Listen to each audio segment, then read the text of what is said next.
Oh, friendos, I tell you, for a second there I thought I was on fire. Turns out I was dreaming.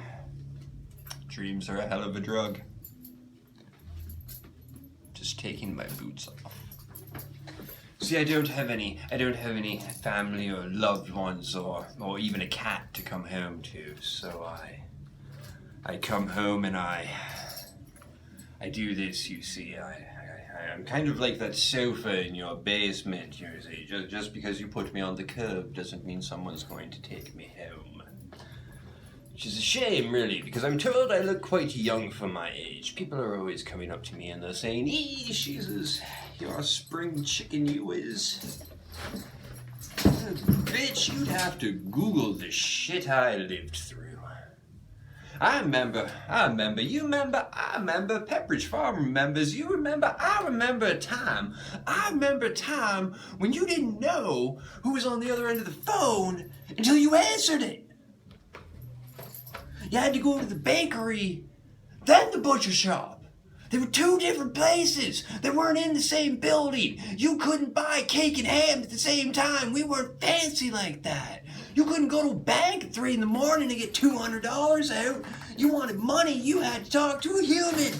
You had to have your little bank book that scanned through the machine. You wanted to buy something, you had to pay in cash or personalized check. Everybody carried a pen and that's how we liked it. Used to respect the police and fear criminals. Saw one of those commercials for those starving children in Africa. And I realized a way to help them was saving a great deal of money. Because you see, the problem isn't that they're starving. The problem is they live in fucking Africa.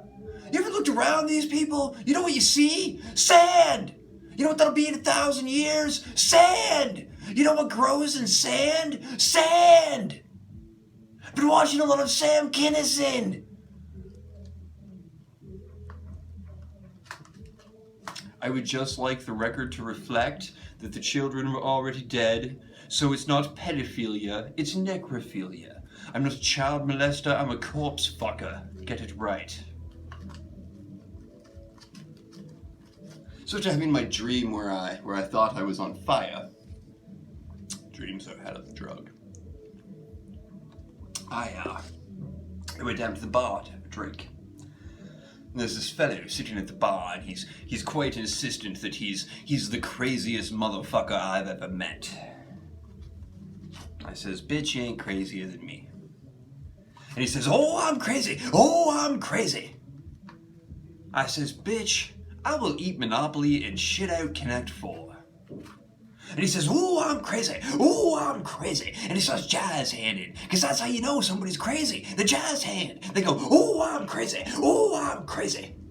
And I finally had enough of it. I slapped $50 down on the counter and I said, "Bitch, prove it." He raped me. I made him take the condom off. You don't out crazy crazy.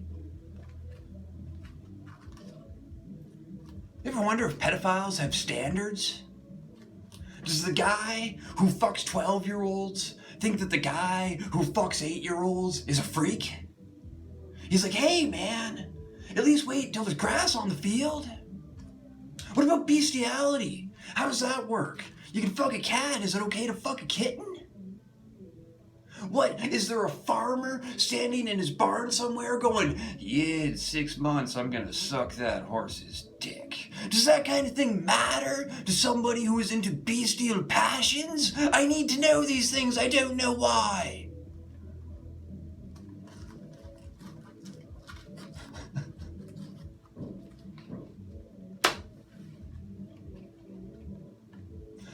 I'm good. Will my fingers do? No space giraffe today. She's killing a person who was hiding in my chapel with nefarious purposes.